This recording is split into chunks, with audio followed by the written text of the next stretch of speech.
नमस्कार मित्रों, कल अपन ने क्या शुरू किया था? 12th की क्लास के लिए अपन ने पहला चैप्टर शुरू किया था। पहली यूनिट का नाम है स्थिर वैद्युत की। उसमें पहला चैप्टर है विद्युत आवेश व विद्युत क्षेत्र। ठीक है, विद्युत आवेश तथा विद्युत क्षेत्र। ठीक है, उसमें अपन ने आवेश के बारे में कल जाना था। आवेश क्या होता है, आवेश का मान कितना होता है, सबसे छोटी इकाई कितनी होती है, आवेश के गुण क्या होते हैं। आवेश के कुछ गुणधर्म अपन ने करवा दिए थे और कुछ अपने बाकी थे। अपन किस में चल रहे थे? आवेशों के गुणधर्म, मात्रकों की जो बात हो गई थी, आवेशों के मात्रकों की बात हो गई थी और स्थिर वैद्युत की किसे कहते हैं इसके बारे में कल बता दिया था। ठीक है, अब अपन किस में चल रहे थे? आवेशों के गुणधर्म।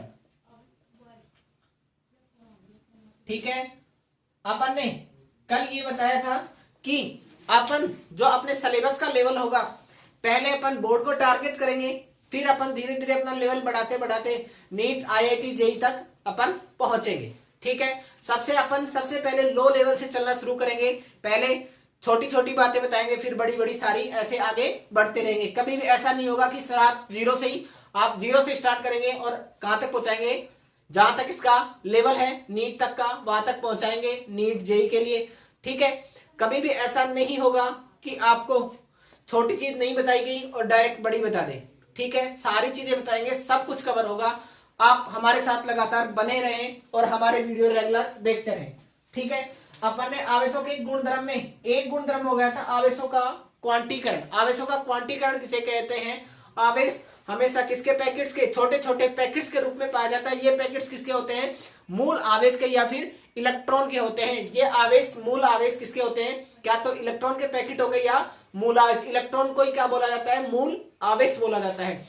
इलेक्ट्रॉन को ही मूल आवेश बोला जाता है। यह अपन ने कल बता दिया था। ठीक है, इसके बाद में दूसरा गुणधर्म, आवेश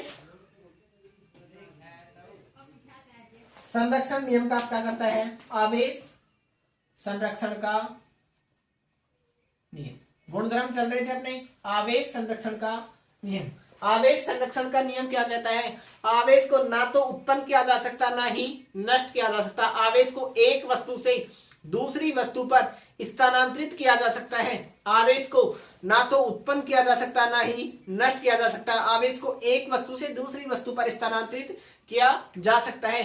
प्रकृति में कुल आवेश का मान हमेशा क्या रहता है? नियत रहता है। प्रकृति में कुल आवेश का मान क्या रहता है?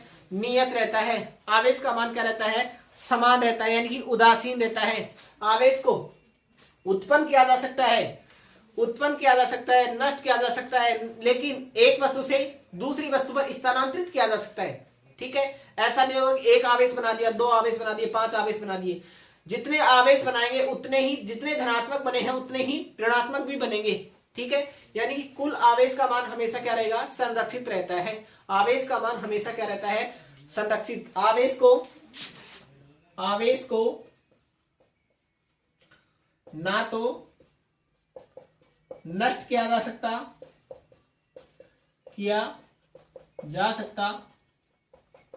और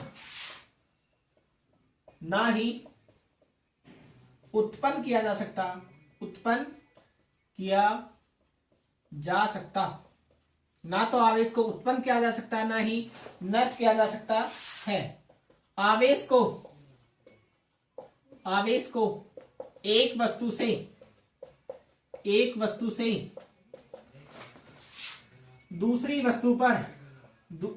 से दूसरी वस्तु पर स्थानांतरित किया जा सकता है।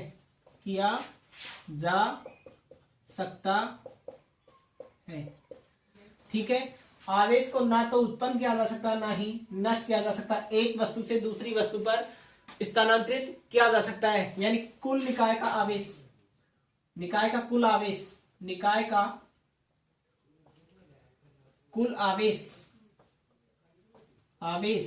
नियत रहता है।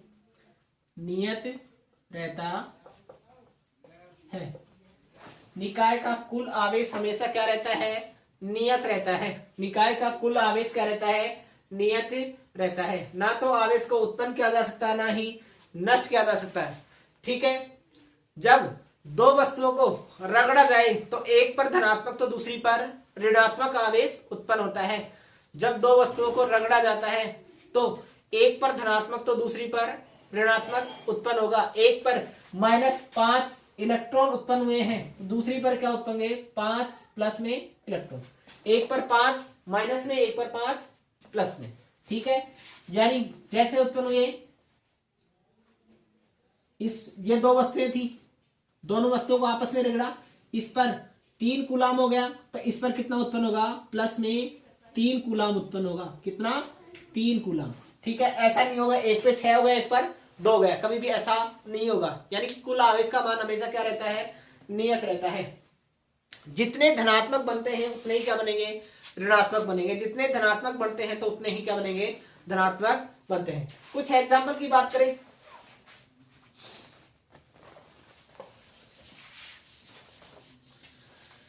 अब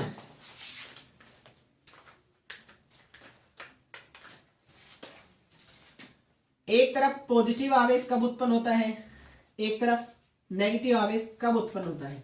जब दो वस्तुओं को घर्षण करवाया जाएगा, रगड़ा जाएगा, तो एक पर धनात्मक तो दूसरी पर ऋणात्मक। जैसे पहली मेरे पास क्या थी? कांच की छड़। कांच की छड़ और किसको रगड़ा मैंने? कांच की छड़ और रेशम के कपड़े को, रेशम के कपड़े को। ठीक है, जब मैंने कांच की छड़ को रगड़ा तो कांच की छड़ पर कैसा आवेश आ गया? पॉजिटिव आवेश। और रेशम के कपड़े पर कैसा आ गया? नेगेटिव आवेश। जब मैंने दूसरा प्रयोग किया, एक बिल्ली की खाल ली, कैट फर लिए, बिल्ली की छाल। ठीक है, एक तरफ क्या ली? एबोनाइट की छड़, छड़ या प्लास्टिक की छड़, प्लास्टिक की छड़ या फिर रबड़,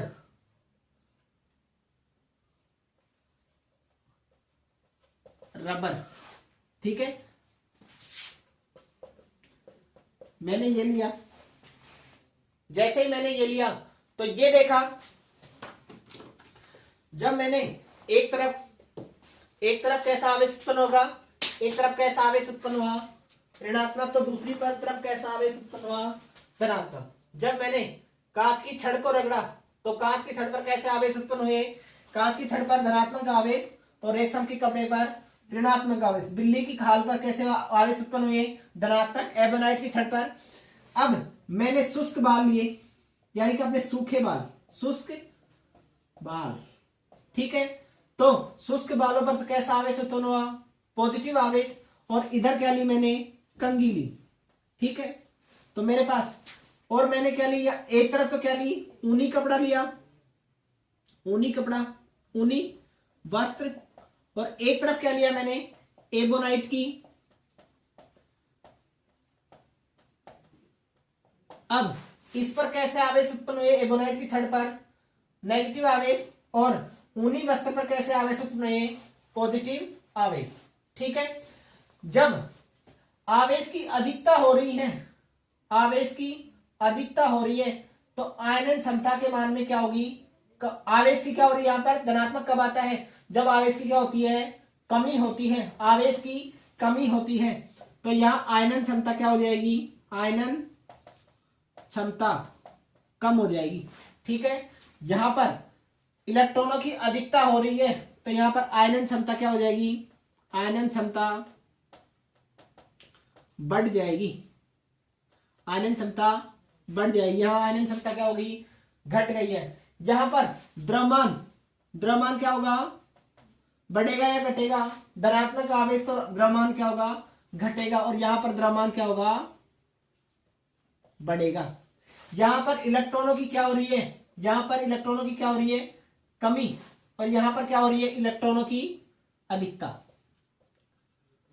इलेक्ट्रॉनों की अधिकता होती है तो कैसा आवेश होता है? इलेक्ट्रॉनों की कमी होती तो पॉजिटिव आवेश, और इलेक्ट्रॉनों की अधिकता होती है तो नेगेटिव आवेश। ठीक है, अब इसमें किसी को दिक्कत है क्या? तीसरा नियम पढ़े, तीसरा नियम पढ़ते हैं।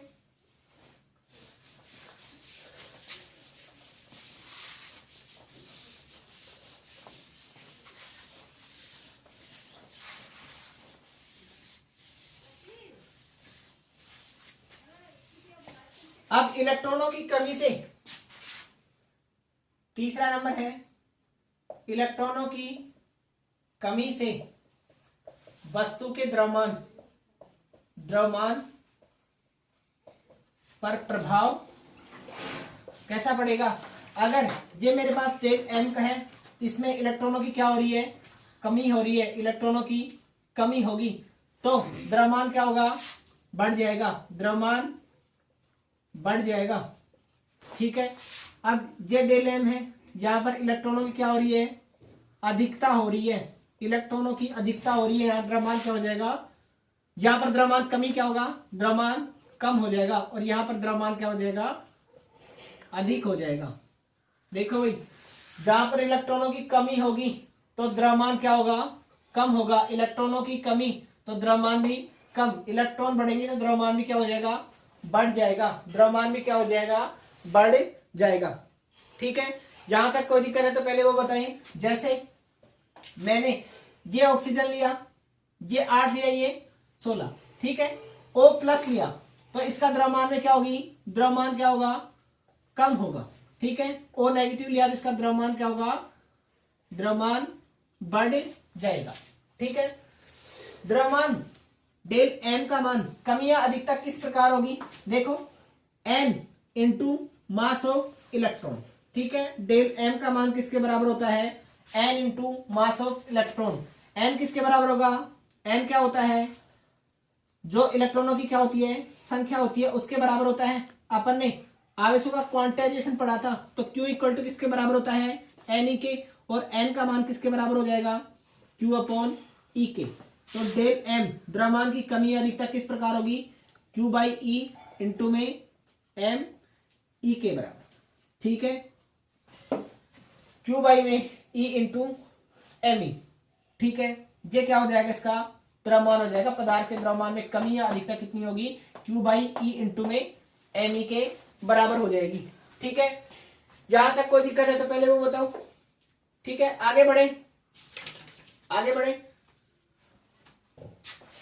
अब मिटा दें इसको, मिटा दूं,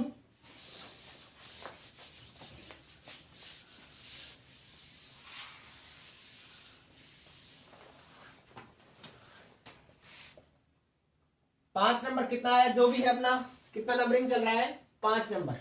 ठीक है। अब 5 नंबर क्या कहता है, समान आवेश, समान आवेश एक दूसरे को क्या करते हैं, समान आवेश प्रतिकर्षित, यानी कि प्लस प्लस एक दूसरे को क्या करेंगे, प्रतिकर्षित, और असमान एक दूसरे को क्या करते हैं, असमान नेगेटिव पॉजिटिव, पॉजिटिव नेगेटिव, ये क्या हो जाएंगे, असमान, असमान एक दूसरे को आकर्षित करते हैं, आकर्षित करते हैं, असमान एक दूसरे को क्या करेंगे, आकर्षित करेंगे। ठीक है। अब एक मेरे पास बहुत सारे ये है, एक नोट डाल के, बहुत अच्छी बात है। देखो, समान समान एक दूसरे को क्या करते हैं, प्रतिकर्षित, असमान एक दूसरे को क्या करते हैं, आकर्षित, लेकिन समान समान भी एक दूसरे को क्या कर सकते हैं, आकर्षित कर सकते हैं, लेकिन उसकी विशेष कंडीशन होगी जब इस पर आवेश का मान क्या है, बहुत अधिक है। ठीक है। इस पर आवेश का मान क्या है, बहुत अधिक है। ठीक है। इस पर आवेश का मान था, लेकिन क्या था, कोई गिने चुने 2-3। ठीक है। जब मैं इसके पास लेके आऊंगा, जब मैं इसके पास लेके आऊंगा तो इसके एक तरफ कैसे आवेश उत्पन्न हो जाएंगे, एक तरफ कैसे आवेश उत्पन्न हो जाएंगे, इधर कैसे पॉजिटिव जाएगा तो इधर कैसे आवेश उत्पन्न हो जाएंगे, नेगेटिव नेगेटिव नेगेटिव नेगेटिव, और इधर क्या हो जाएंगे, पॉजिटिव पॉजिटिव पॉजिटिव। अब देखना, ये नेगेटिव नेगेटिव और ये पॉजिटिव एक दूसरे क्या करने लग जाएंगे, आकर्षित। लेकिन किस स्थिति में, जब एक पर आवेशों का अंतर, इन दोनों में आवेशों का अंतर क्या हो, बहुत ज्यादा हो, इस पर अधिक आवेश हो, इस पर बहुत ही कम आवेश हो, तब की स्थिति है। समान आवेश, समान आवेश एक दूसरे को आकर्षित कर सकते हैं, आकर्षित कर सकते हैं, लेकिन शर्त यह है कि कि दोनों आवेशों के मध्य दोनों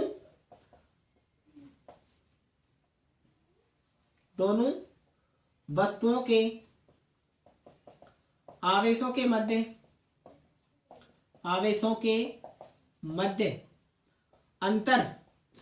मध्य अंतर बहुत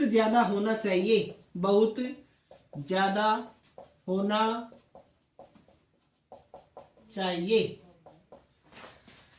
समान आवेश एक दूसरे को आकर्षित कर सकते हैं, क्या कर सकते हैं? आकर्षित कर सकते हैं, लेकिन शर्त क्या है? दोनों के बीच का अंतर बहुत ही ज्यादा होना चाहिए। एक क्या तो धनात्मक ज्यादा हो, क्या ऋणात्मक, किसी भी रूप में हो सकते हैं। ये तो मैंने धनात्मक का एग्जाम्पल लिया, ऋणात्मक होता तो ऋणात्मक में भी ऐसा ही होता। एक पर तो बहुत ज्यादा धनात्मक आवेश है, एक पर 1-2 धनात्मक आवेश है। जब इस धनात्मक को इसके पास लेके आएंगे तो इसके एक तरफ कैसे आवेश उत्पन्न हो जाएंगे? एक तरफ कैसे ऋणात्मक, दूसरी तरफ धनात्मक, दोनों का अंतर देखो, ये ऋणात्मक ज्यादा है, इधर धनात्मक ज्यादा है, दोनों एक दूसरे का करने लग जाएंगे, आकर्षित करने लग जाएंगे। ठीक है, अगला मिटा दूं।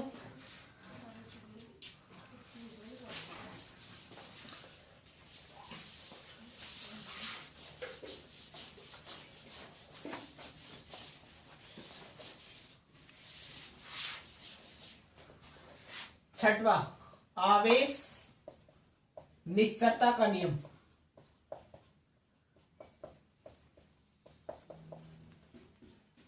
आवेश निश्चरता का नियम क्या कहता है?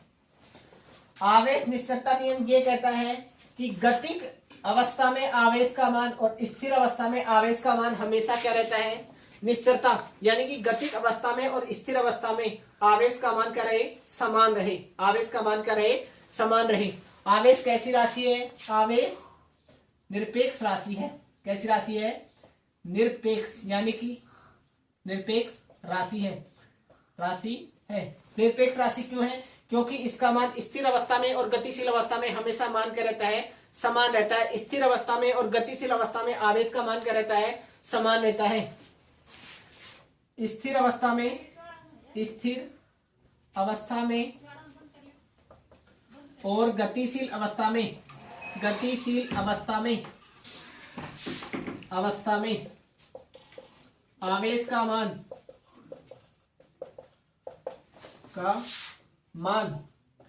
एक समान होता है। क्यों स्थिर बराबर क्यों गतिक, दोनों का मान क्या है? बराबर है। स्थिर अवस्था में और गतिशील अवस्था में आवेश का मान क्या है? बराबर है। अब आप मुझे ये बताओ, द्रव्यमान कैसी राशि है? द्रव्यमान सापेक्ष राशि है या निरपेक्ष राशि है? सभी मुझे ये बताओ, द्रव्यमान कैसी राशि है? सापेक्ष राशि है या निरपेक्ष राशि है? द्रव्यमान कैसी राशि है? सापेक्ष राशि या निरपेक्ष राशि है? ये बताना है सभी को।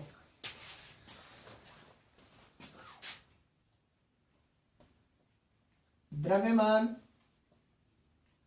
कैसी राशि है? ठीक है, कोई कहता नहीं। द्रव्यमान भी क्या है? समय के साथ क्या होता है? द्रव्यमान में भी क्या होना चाहिए? परिवर्तन होना चाहिए। परिवर्तन होता है नहीं होता, इसके बारे में अभी बता रहे हैं। द्रव्यमान कैसी राशि है? सभी मुझे ये बताओ, द्रव्यमान कैसी राशि है? क्यों गतिक का मान और क्यों स्थिर का मान क्या हो? एक समान हो, तब ये कैसी राशि थी? निरपेक्ष राशि थी। आवेश कैसी राशि थी? निरपेक्ष राशि। लेकिन द्रव्यमान कैसी राशि है? द्रव्यमान कैसी राशि है? सापेक्ष राशि है। सापेक्ष राशि क्यों है? जैसे इसका वेग का मान गतिक अवस्था में द्रव्यमान का मान और स्थिर अवस्था में द्रव्यमान का मान क्या होता है? अलग अलग होता है। गतिशील अवस्था में द्रव्यमान का मान कुछ अलग हो प्राप्त होता है और स्थिर अवस्था में द्रव्यमान का मान कुछ अलग प्राप्त होता है। ठीक है, इस अंतर के कारण ही कहा जा सकता है कि द्रव्यमान कैसी राशि है? द्रव्यमान कैसी राशि है? सापेक्ष राशि है। ठीक है, अब आइंस्टीन के अनुसार द्रव्यमान को ऊर्जा को द्रव्यमान में क्या किया जा सकता है? बदला जा सकता है। इसलिए भी ये कैसी राशि है? सापेक्ष राशि, यानी कि इसमें द्रव्यमान ऊर्जा में चेंज हो सकता है और ऊर्जा किसमें चेंज हो सकती है? द्रव्यमान में चेंज हो सकती है। ठीक है, अब इसके बारे में बताते हैं, क्यों गतिक एम गतिक और एम स्थिर का मान क्या होता है, बराबर होता है क्या, नहीं होता। ठीक है, एम गतिक और स्थिर का मान क्या नहीं होता, बराबर नहीं होता। तो अंतर क्या होता है, उस अंतर का अपन जहां डिराइव करके दे रहे हैं अंतर कैसे आता है। ठीक है, मिटा दो।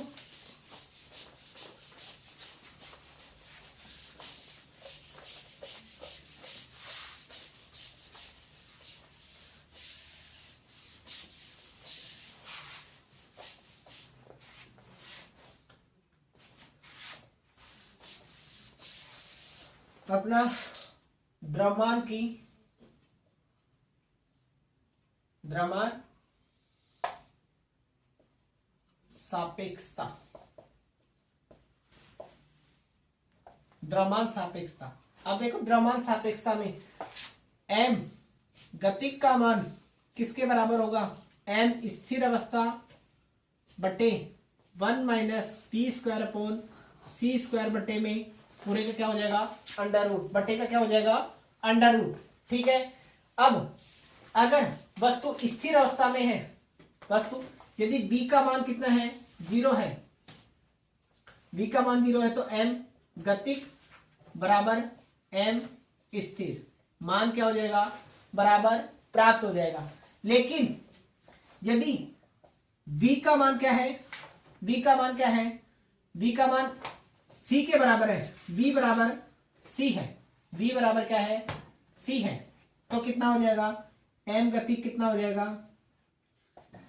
m स्थिर, v का मान किसके बराबर, 1 माइनस किसके बराबर, v इक्वल टू v बटे में c के बराबर, c स्क्वायर बटे c स्क्वायर, c स्क्वायर से c स्क्वायर कितना बच गया, 1 बच गया, 1 में से 1 गया तो कितना बच गया, कितना बच गया, 0। और m गतिक का मान कितना हो गया, 0 का किसी संख्या में भाग देने पर संख्या कितनी प्राप्त होगी, m गतिक का मान कितना प्राप्त होता है, अनंत प्राप्त होता है। यदि प्रकाश के वेग के बराबर, यदि कण प्रकाश के वेग के बराबर गति करने लग जाए तो उसका द्रव्यमान क्या हो जाता है, अनंत हो जाता है। ठीक है, इसलिए अपन कह सकते हैं कि द्रव्यमान कैसी राशि है, सापेक्ष राशि है। अब अपन ने एक चीज यहां पर बताइए कि द्रव्यमान तो कैसी राशि है, सापेक्ष राशि, और आवेश कैसी राशि है, आवेश कैसी राशि है, निरपेक्ष राशि। ठीक है, अब अपने को कोई पूछ ले विशिष्ट आवेश कैसी राशि है, अपना टॉपिक है विशिष्ट आवेश। विशिष्ट आवेश किसे कहेंगे, विशिष्ट आवेश का मान, विशिष्ट आवेश बराबर आवेश बटे द्रव्यमान, यानी कि Q बाई एम के बराबर, Q बाई एम के बराबर विशिष्ट आवेश। किसके बराबर, Q बाई एम के बराबर।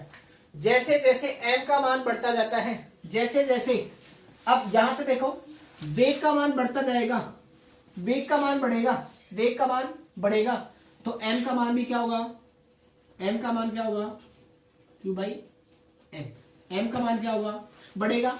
वेग का मान बढ़ा तो m का मान बढ़ा, m का मान बढ़ा तो विशिष्ट आवेश क्या होगा, विशिष्ट आवेश क्या हो जाएगा, कम या ज्यादा, विशिष्ट आवेश क्या हो जाएगा, कम हो जाएगा।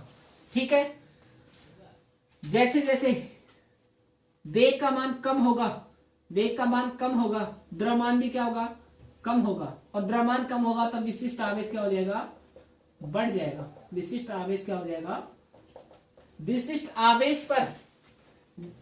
आवेश पर वेग का फर्क पड़ता है, लेकिन आवेश पर कोई फर्क नहीं पड़ता, क्योंकि विशिष्ट आवेश क्या होता है, आवेश बटे द्रव्यमान का अनुपात, आवेश व द्रव्यमान का क्या होता है, अनुपात, इसलिए इस पर क्या पड़ जाता है, फर्क पड़ जाता है, उस पर फर्क नहीं पड़ता है। ठीक है, अब मिटा दे इसको।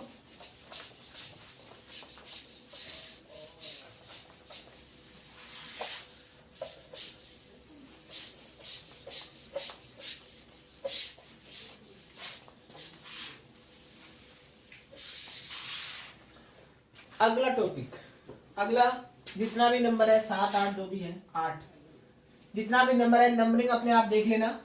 अब इसके बाद एक बात बताता हूं, स्थिर आवेश है, स्थिर आवेश, ठीक है, यानी कि Q कैसा है, स्थिर, V का मान कितना है 0, ठीक है, यानी कि V का मान वेग नहीं है।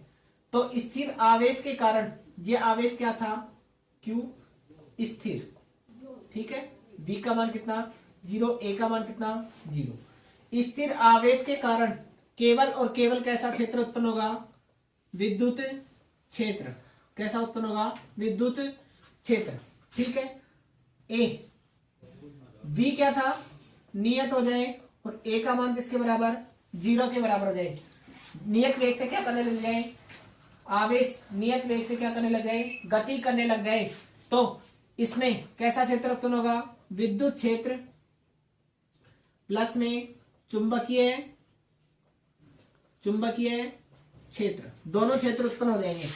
अगर Q V not equal to नियत और यहां पर क्या भी आ जाए, त्वरण भी आ जाए, त्वरण नॉट इक्वल टू 0, ठीक है, तो यहां पर विद्युत क्षेत्र होगा, विद्युत क्षेत्र होगा प्लस में चुंबकीय क्षेत्र होगा, चुंबकीय क्षेत्र होगा प्लस में विद्युत चुंबकीय क्या होगी, विद्युत चुंबकीय तरंगे होंगी, तरंगे EM वेव, EM वेव क्या हो जाएंगे।